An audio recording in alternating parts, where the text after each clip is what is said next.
What's going on, everyone? Welcome back. In this video, we're looking at the four-game NBA slate for tonight. Also be making a football video for the two-gamer today. Apologize for not having videos out, but probably go like another 15, 20 days without not posting again. So let's get into it. As always, appreciate you guys hit the like button, subscribe if you haven't already. Finally had a good day yesterday, so maybe that break just kind of cleared some things up. I had a good day in NBA, and football was great on Fanduel, especially with Lazard catching that long touchdown. So let's keep it going today. Looking for like a huge winning streak to close out January. Four games, so not a ton to talk about. I think I'll go position by position. Maybe that will be a little bit of a different spin, and maybe that will help a little bit more. So let me know if you guys like this, or if you want me to go back to game by game. But starting off here at point guards, we have Brogdon, $8,700. Now the Pacers are super banged up. Not only did they trade Oladipo, but they also are not going to be getting Karis LeVert in action for a while. And fortunately, they found like a small mass on his kidney, so he's out indefinitely. So last game, they started.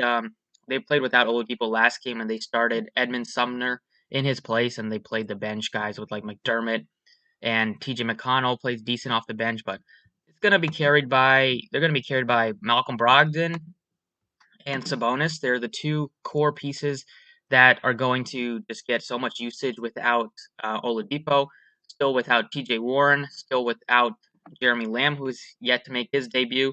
So I think I'll just go ahead and block in Brogdon and Sabonis, two guys that are expensive, but I'm expecting like even in blowout last game, Brogdon played 35 minutes.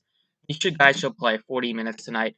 Sabonis plays 40 minutes in close games as well, as long as he's not in foul trouble. So it's not an easy matchup, but if they're going to stay in this game, it's going to be because of Brogdon and Sabonis.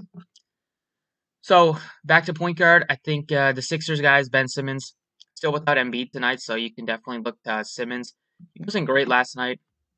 Only shot 3 of 9, but almost had a triple double, which would have definitely helped. So back to back, but they still played their guys pretty heavy minutes. De'Aaron Fox looks excellent at only $7,900. Fast paced spot against the Pelicans. He had a bad game against the Clippers last time out, but definitely think he can bounce back. He's kind of been up and down this season, but in some of these higher scoring, faster paced games is where he's kind of had his better performances, and I definitely think he's going to have success against the Pelicans at a cheaper price point tonight. And then I am not that interested in 85 for Donovan Mitchell. You could go to SGA, but against Ben Simmons' defense, it's going to be a little bit. It's not like it's going to be a tough matchup for him. Keep scrolling down a bit. You have Shake Milton, who's been amazing off the bench for the Sixers. Still without Embiid, so maybe he can look to Shake Milton. He kind of got it done late in that game in the end of third and fourth quarters. He kind of got most of his points, but still a guy that's going to be a spark off the bench. Then Alexander Walker's up to 4,900. They got Bledsoe back last game. He only played 20 minutes, but that's because he had 5 fouls. Expect him to play in the high 20s, low 30s in minutes. Now that he's almost 5K, he's not a must play, but if you wanted to take a shot, you definitely can. I think you could potentially look at George Hill just because the Thunder are still without Al Horford. So they're probably going to play Hill like 30 minutes just for the bodies, just for the lack of bodies. He's not the most, he's kind of resorted back to what we expected after a decent start to the season, but he's 4,400, he's cheap.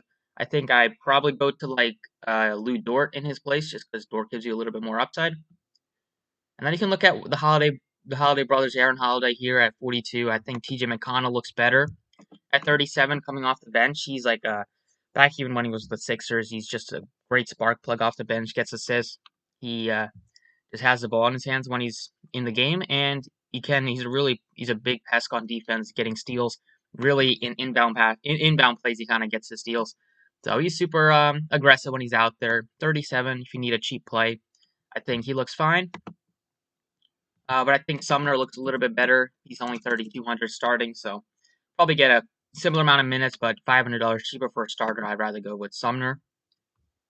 Shooting guards, you have Paul George. He's actually been having a great season. Former team spot here, so maybe some revenge on his mind, but 95 is still a tough price tag for me to swallow when he is still playing next to Kawhi Leonard and when both of them are healthy.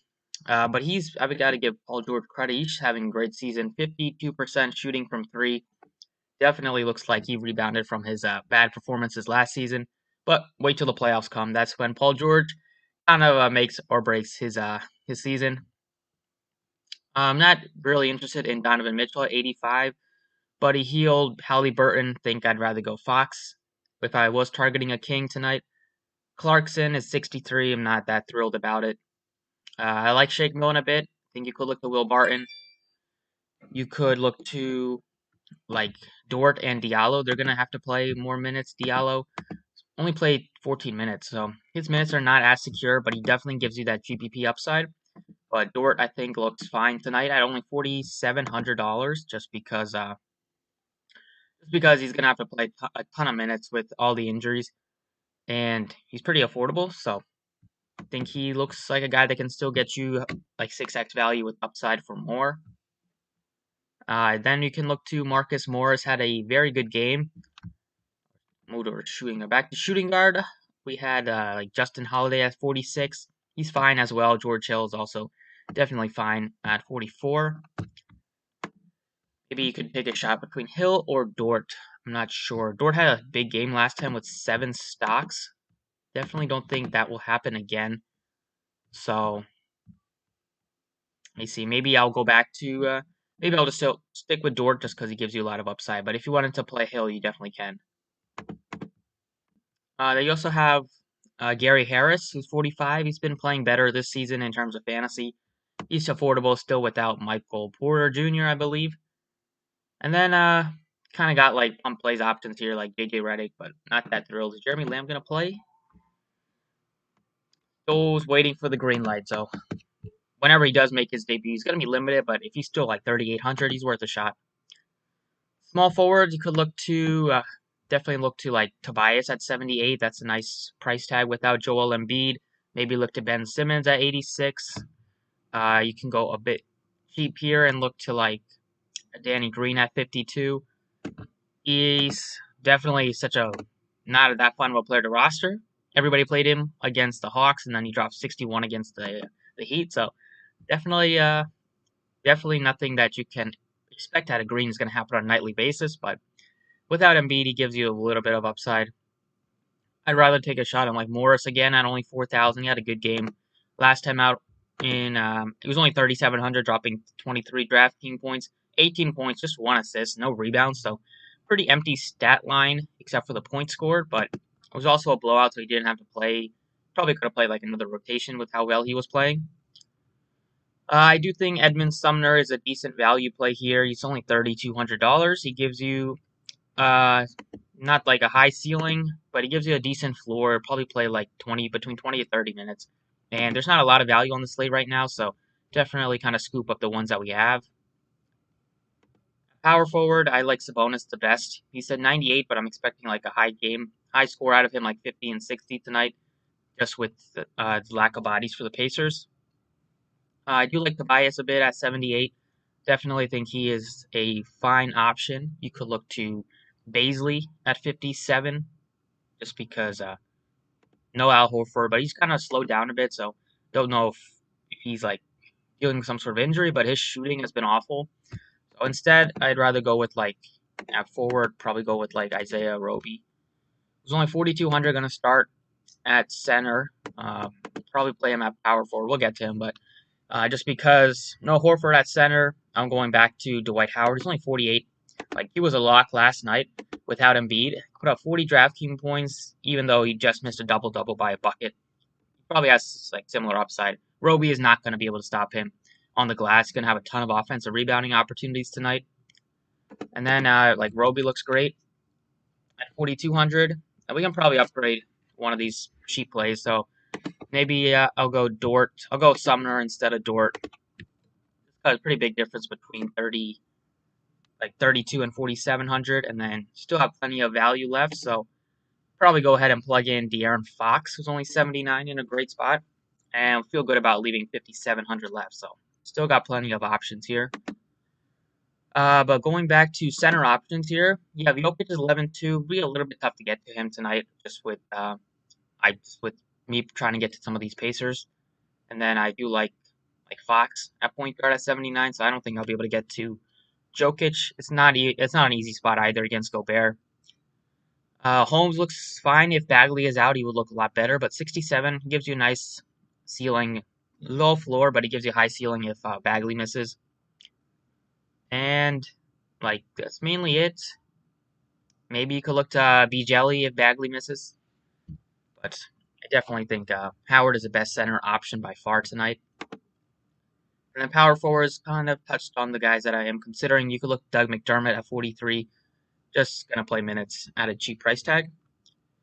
But that's it for the DraftKings breakdown. Let's go over to Fanduel. Alright, Fanduel, starting off at point guards. Brogdon looks great at 88. Simmons looks good as well. But Fox is only 73 against the Pelicans. Tough for me to avoid Fox. I am a big De'Aaron Fox fan. Love his game.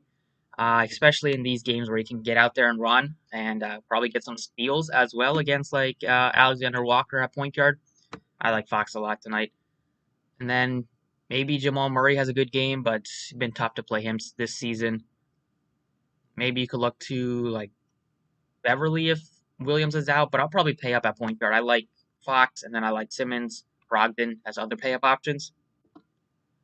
Shooting guard, SGA, just because you have to roster two of them, and it's not as particularly deep position. He looks good here. Same thing kind of with Buddy Hield is just super inexpensive at 51, so definitely would like to get to Buddy Hield. You could look to Alexander Walker on FanDuel. He's only 51, so he's a little bit easier to get to just because you have to get two of them. Same thing with Bledsoe. He's only 49, but see if he continues to come off the bench. If that's the case, that's just going to hurt his upside. So pretty thin shooting guard position on FanDuel, but I think Buddy Hield at only 5,100 gives you like a decent floor and definitely a higher ceiling in this type of matchup. Small forward, Brandon Ingram looks great, 85. I love Tobias at 75, so I'll probably try to get to Tobias. And then you can look to like Danny Green, Harrison Barnes at only 58. There's definitely some preferred options. Josh Hart, definitely not the best, but he's only 4,400. Can have an outlier game without Lonzo. Dort is only 4,100 here, so definitely think there's plenty of valuable options. At small forward, power forward, Sabonis at 96. Definitely try to get to him because like you have him and Zion as two pay up options, and the rest of guys can probably barely crack 30. But Baisley can if he's playing well, but definitely don't have that much confidence in these other guys matching, like having us even getting close to the type of ceiling that Sabonis and Zion have. If you're going cheap, like Roby is a nice option. Bogdanovich is only 44 or 43, so that's a nice option. Then McDermott is only 38 if you wanted to go cheap. Like you can go cheap and not go all the way up to Sabonis and plug like plug McDermott and plug in like Roby. But at center, I kind of already know that if you're not going up to Jokic, like you have Dwight Howard sitting at only $4,400. That's why I think you can pay up for Sabonis, pay up for Tobias, because I'm going cheap at center with Dwight Howard. If you wanted to go up to Jokic, then you can go with like McDermott instead of Sabonis, but I definitely prefer the Howard Sabonis approach. Still leaves you with 65 plus left, so plenty of room to fill it out. But that's it for the video. Thank you guys for watching. Appreciate it. You can hit the like button before you head out. You can check out the website if you want to join us for this day, and best of luck.